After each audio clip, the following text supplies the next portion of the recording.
There is much to do this week. Property tax and gaming licenses are due April 1, and in preparation for the weekend curfew, business hours end at midday on Thursday. This is certainly not a short week to play around with. While you conduct business, remember to mask up, sanitize, and stay 6 feet apart. Welcome to Jamaica Magazine. I'm Adrian Atkinson, your guide for today's show. Stay with us. An important message from the Ministry of Health and Wellness. What to do if you think you have been exposed or are experiencing signs and symptoms of COVID-19. Immediately call 888-1-LOVE. That's 888-663-5683. In addition, you should stay at home. Don't go to work, school, or any public place. Do not use public transport, and avoid visitors to your home. You may need to do this for up to 14 days to reduce the spread of the infection. A message from the Ministry of Health and Wellness.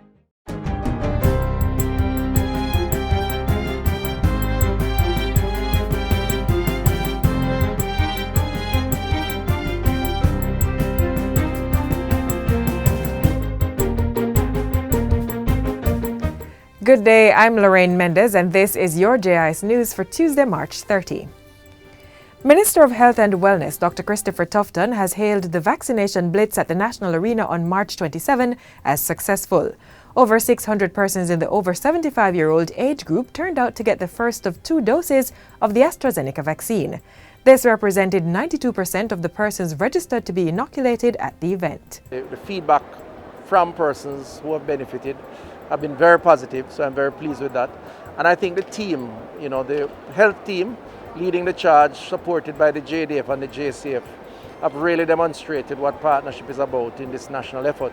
So I am very comfortable with what I have seen. This was an important test case for us because we want to replicate it across the country in all parishes. The vaccination blitz is a large-scale operation targeting up to 1,000 persons on a given day at a single site. 101-year-old Fanny Knight was the oldest to receive the vaccine at Saturday's event. It is right because, you see, the health care requires it. And as a Christian, I'm supposed to uphold the integrity of the law. I was so happy when I heard persons in my age group were able to get it, because I think it's very important that we should protect ourselves against the virus, because it's taking so many lives, costing the country so much. So whatever we can do to cooperate and get rid of this virus, I think we should try. The next vaccination blitz operation is set for Saturday, April 3 at the National Arena. Persons who receive their first dose are advised to continue to observe all the COVID-19 infection prevention and control protocols. These include mask wearing, hand washing and sanitizing, and to stay 6 feet apart from other persons. Meanwhile, Prime Minister Andrew Holness is asking persons to refrain from spreading fear among the public around the COVID-19 vaccine.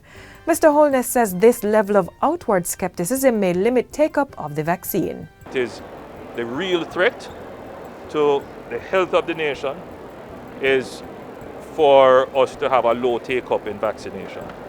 The longer it takes for the country to develop immunity, it's the longer it will take for us to return to normalcy. If you want to return to your normal way of living very quickly, get vaccinated. The Prime Minister says he was encouraged by the turnout at last weekend's vaccination blitz and is commending the healthcare team and administrative partnership among the various agencies for ensuring the island's vaccine rollout remains at a high standard. Speaking on another important matter, Prime Minister Andrew Holness is calling on citizens to take action against criminality and violent behavior. Mr. Holness argues that if more persons begin to speak out, this will make our environment less favorable for individuals to engage in these kinds of behavior. Criminals should not feel that they can commit acts and the country is not repulsed. It is, in fact, the lack of this kind of repulsion and outrage which has emboldened criminals. The Prime Minister's call comes in the wake of the killing of 20-year-old Canice Jackson and similar cases of other women. Mr. Holness visited the family on Saturday and gave the assurance that the police was working to bring justice and closure to the case. The government takes this matter very seriously. We are observing the trend and we are putting in place measures to address them, especially as it relates to violence against women. With the launch of the e-commerce national delivery system ENDS, persons are now able to access food and other products through the online delivery platform during curfew hours. The ENDS pilot project started on March 26 in Portmore and will continue until April 9 over the next 2 weekends of lockdown. This to enable the quick service industry to continue their operation during the hours of the COVID-19 curfew. Minister without portfolio in the Ministry of National Security, Senator Matthew Samuda, says there are plans to have ENDS operational in other parts of the country. The idea is that in an equitable, inclusive manner, we will connect demand and supply outside of curfew hours, or rather inside of curfew hours. Because, as we have said from the very beginning of this pandemic, our target has been to protect lives and livelihoods. The website ends.gov.jm shows a list of registered participants. Minister Samuda says it will include a select group of supermarkets, pharmacies, gas stations, bike couriers and taxi operators. It involves the private sector organization of Jamaica PSOJ developing a registration portal to issue, revoke and manage permits for prospective businesses to operate during curfew hours. These permits will be accessible to the police force, relevant government agencies, and members of the public who will be utilizing the services of businesses participating in the pilot. And finally, Governor General Sir Patrick Allen has expressed sadness at the passing of William Charles McCalla, attorney at law and husband of former Chief Justice Zela McCalla. The Governor General described Mr. McCalla as someone who remained committed to the development of his birth parish, St. Mary, through his service as a lawyer, Justice of the Peace, and businessman.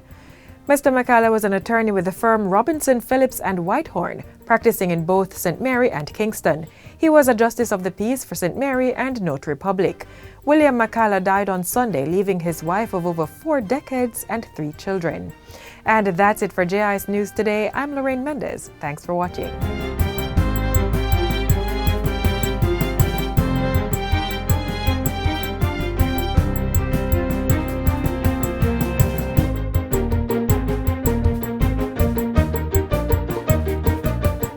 Recover with integrity. Recover with integrity. We should all work together. One aim, one vision in the fight against corruption. There is no division. United with the Integrity Commission. Let's stand up and make a healthy decision that we will not turn a blind eye. We will not lead secret lives. We will not accept no bribes. We will not push values aside. A message from the Integrity Commission. Up next, the whereabouts of Prime Minister Andrew Holness during the past week. Take a look.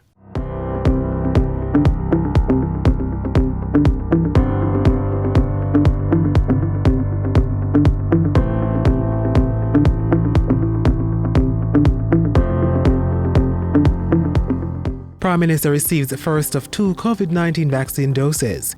House of Representatives approves stricter fines for COVID-19 protocol breaches. And the Prime Minister reaffirms need for strong international cooperation on financing for development. You're watching Jamaica House Weekly. I'm Anthony Morgan. Being on site to observe seniors 75 years and older receive their first dose of the AstraZeneca vaccine was Prime Minister Andrew Holness's priority on the weekend. Mr. Holness praised the health team for what he deemed a successful hosting of the country's first COVID-19 vaccination blitz. Persons may not readily see and understand the level of organization and administration that goes on behind the scenes. When the nation is sleeping, they're all up, working, worrying, and contemplating the next move. Much of what you see unfold here is the result of many months of planning before. Take the vaccine when your time comes. Do it orderly. We don't want to see a spike in the numbers as a result of persons going to take the vaccine. Because remember, even after you have taken the vaccine, there is a period of time for your immunity to build. So during that period of time, there is still a potential. Prime Minister Holness shared those words of encouragement as he received the first of 2 doses of the AstraZeneca COVID-19 vaccine. Mr. Holness got the jab last Monday at Kingston's Good Samaritan Inn. The Prime Minister's wife and Member of Parliament for East Rural St Andrew, Juliet Holness, also received the vaccine. Mr. Holness also used the occasion to renew his call for persons to obey the COVID-19 protocols set by the government. The numbers will continue to rise if we do not observe the protocols. It is in our interest at this point in time to restrict our movements. If you do not have to go somewhere, stay at home. Only move for reasons that are productive or essential. If you don't have to go out, stay home. If you have to go out, wear your mask, maintain your social distance, your physical distance. Journalists within the public and private sectors have been added to the priority list for vaccination. We will ensure that all the journalists get their vaccines with the group that would be considered essential in terms of government workers. So I've gotten a letter from the PAJ, and I am going to ensure that the journalists who are so recommended by the PAJ, that they get their access to vaccine. In Parliament Tuesday, the Prime Minister updated the House on government's plans to cauterize the spread of the COVID-19 virus. Among them, the administration's tabling of amendments to the National Disaster Risk Management Act. The changes will see to harsher penalties for breaches of the COVID-19 containment measures. 40 new fixed fines of up to $500,000 were announced. Included in the penalties are a $5,000 fine for not wearing a mask in public or refusing to maintain the 6 feet physical distancing rule. Breaking the curfew order attracts a $10,000 fine, $20,000 for gathering in groups of more than 10, and a $25,000 fine for not quarantining after travel overseas. Persons who refuse to isolate after testing positive for COVID-19 will be charged $50,000. Breaking COVID-19 protocols to host funerals, burials, worship services, and weddings will attract a $100,000 charge. Persons who operate beaches, zoos, and parks outside of specified times will be fined $250,000. And a $500,000 fine will be meted out to hoteliers and resort owners, BPOs, nightclubs, attractions, and water attractions that are in contravention of the National Disaster Risk Management Act. The amendments were approved by the lower house on Tuesday and passed by the upper house Friday. Prime Minister Andrew Holness also informed the House of Representatives of government's plan to restrict movement, including 3 consecutive weekends of lockdowns. The containment measures started at noon on Saturday, March 27 and ended at 5 a.m. Monday. For the rest of the week until Wednesday, the regular 8 p.m. to 5 a.m. curfew is in place. Then for the Easter weekend, curfew begins at 8 p.m. on Holy Thursday, runs all day on Good Friday, and ending at 5 a.m. on Saturday, April 3.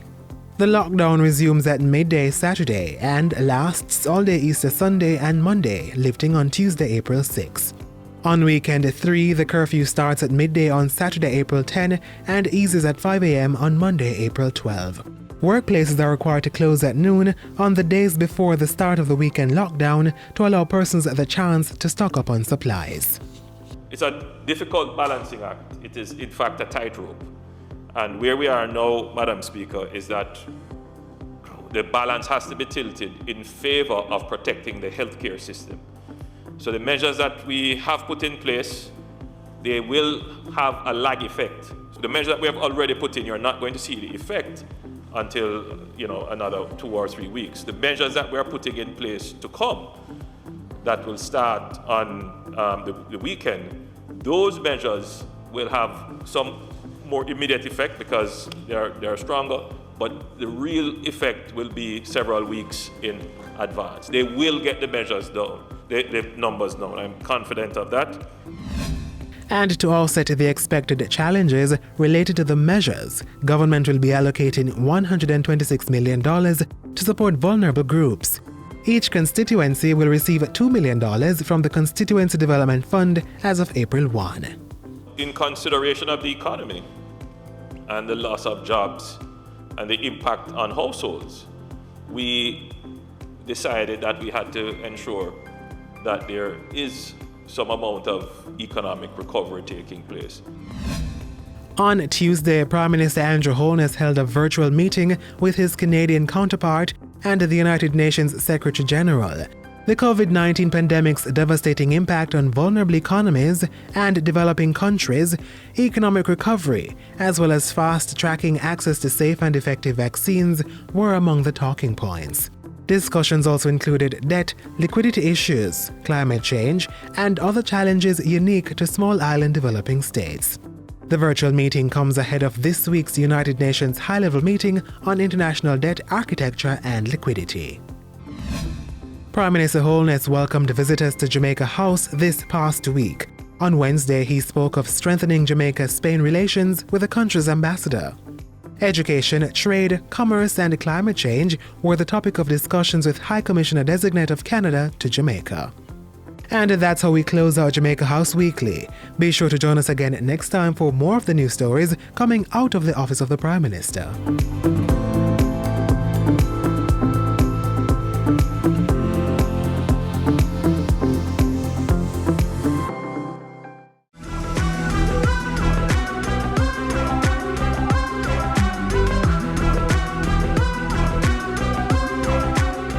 The government has provided a pathway to assist members of the disabled community by ensuring they are equipped with the right assistive devices. Watch this for more.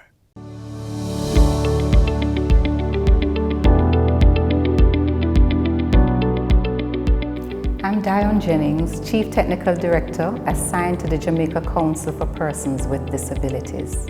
When we protect, promote, and secure the rights and well-being of persons with disabilities, we move closer to realizing Jamaica's Vision 2030 goals, that of fostering inclusion, independence, access, and full participation of persons with disabilities in all spheres of national development. The Jamaica Council for Persons with Disabilities, under the Ministry of Labour and Social Security, is charged with the responsibility for implementing policies and programs for persons with disabilities. The JCPD, through the Ministry of Labour and Social Security, will continue to provide support to persons with disabilities to access assistive aids and adaptive devices to enable their independence in their everyday life. What is a hearing aid? A hearing aid is a small electronic device that someone who has a hearing loss uses. Are there different types of hearing aids? There are different types of hearing aids, and usually they are associated with the type of hearing loss that you have. The behind the ear can be used by anyone who has any levels of hearing loss, from a mild to a profound level. Then you have a receiver in the canal hearing aid, basically for persons with a mild to moderately severe hearing loss. They may have a bud, and if you have a greater loss, then a custom-made mold is attached to the RIC hearing aid, which is a receiver in the canal. Then you have an in-the-ear hearing aid, again, that is used by persons who have a mild to a profound hearing loss. Then you have in the canal hearing aid. That is used by persons, again, who have a mild to a moderately severe hearing level. The last hearing aid that we have is called the completely in the canal, and that is used for persons with a mild to moderately severe hearing loss. Tips to care for hearing aids. There are different types of hearing aid, and all of them are taken care of the same way, in the sense that they all use a battery, and you're not to use any liquid on the hearing aids. So there is a brush that normally comes with the product that you will clean off any wax or any moisture using a piece of tissue or a soft rag.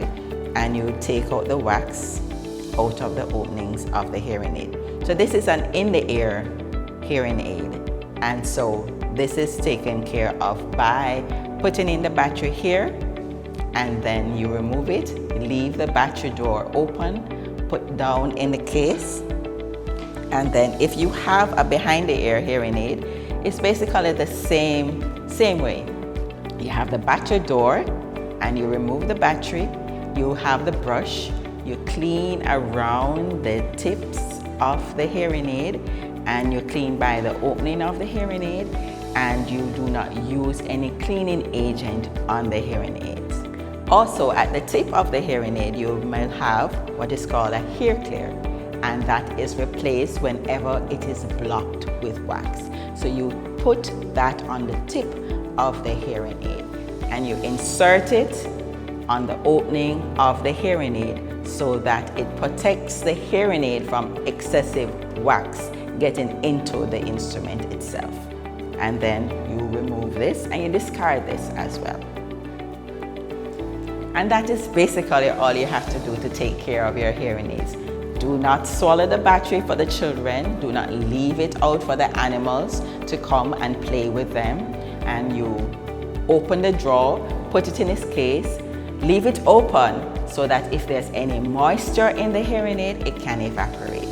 So parents, guard the hearing aid, protect them from any excessive moisture. So no cleaning of alcohol, no cleaning agent, no bleach or anything like that. Just when you remove it from your ears, like this, you take it out, you open the battery drawer, remove the battery, and you put it down in the case. And basically that's all you have to do to take care of the hearing aid that you have. Where can I get information or help? More information and help is available at the Jamaica Association for the Deaf, located 9 Morrisco Road with entrance on Caledonia Lane in the Kingston 5 area. What is a wheelchair? A wheelchair is a chair with wheels used when walking is difficult or impossible due to illness, old age, or disability. Are there different types of wheelchairs? Yes, there are different types of wheelchair. Actually, you have 3 types: standing wheelchair, electrical wheelchair, manual wheelchair. Tips to care for wheelchairs. Some tips for caring for the wheelchair are: 1. To remove all dust from the wheelchair frame by using a damp cloth. 2. Check the tires to ensure that they are still hard. Use a bicycle pump to add air if necessary. A production of the Jamaica Council for Persons with Disabilities, a department of the Ministry of Labour and Social Security.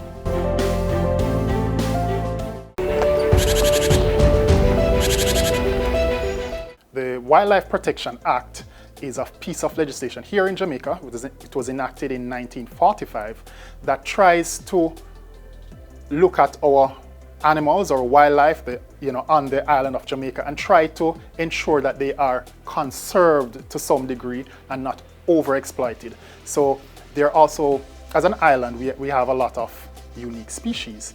And if we lose those species on the island, it's gone to the entire world. So that is also one of the reasons why we have this piece of legislation, to ensure that Jamaica can maintain its wildlife and preserve the wildlife for future generations. In the Jamaican context, being an island, being very small, some persons have never left the island before, and so Jamaica seems big, but Jamaica is really very small. We have a lot to lose. We have a lot of resources and we have a lot to lose. So we're encouraging the public not to over-harvest, not to go against the Wildlife Protection Act and take animals that are considered protected species.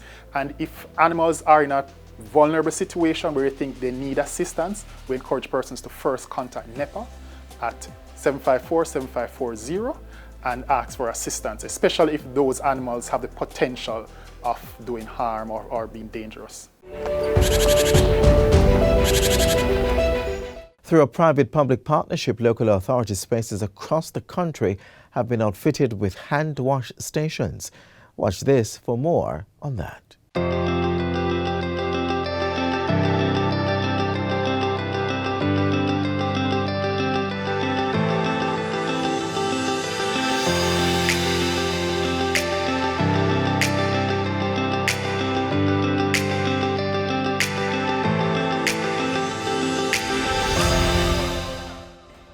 $3.5 million, an investment to encourage Jamaicans to keep washing their hands. Through this public-private sector partnership, the Ministry of Local Government and Rural Development has received 100 hand wash stations. The stations have been strategically installed to ensure the most vulnerable, primarily the elderly, can benefit and be protected against the coronavirus. We're going to be placing one at all infirmaries across Jamaica. Will have one of these stations. State-owned Golden Age homes are also recipients of the hand-washing stations. So too are town centers and municipal buildings across the country. The installation of the stations is in support of the government's COVID-19 response to safeguard those within the public domain. As everyone would have known by now, the World Health Organization stipulates that hand washing is an effective tool to prevent the virus and other diseases.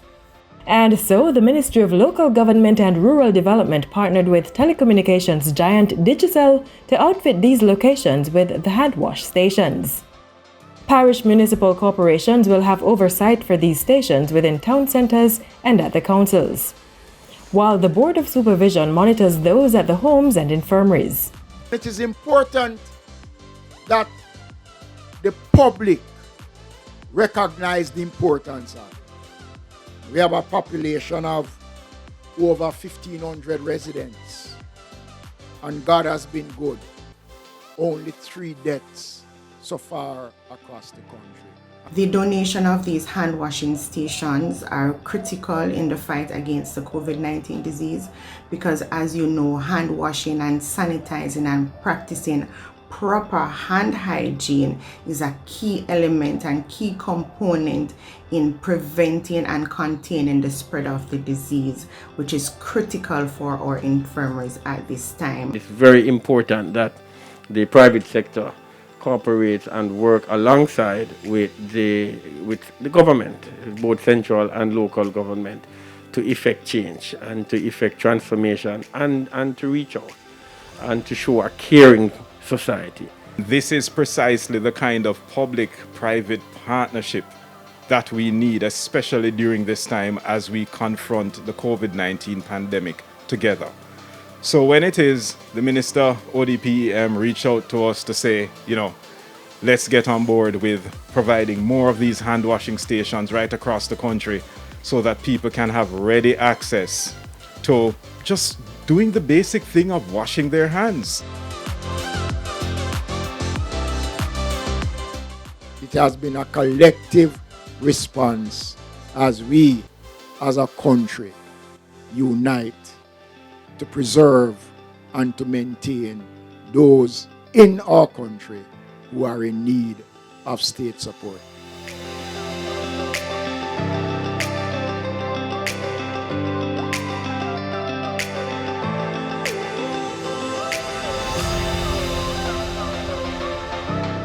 You've reached the final page of the magazine. Thanks so much for staying with us. Another one unfolds tomorrow, so come back same time on this station. Until then, click on our website and YouTube channel for more informative features. While there, please subscribe to our pages and click that notification bell so you can stay in the know.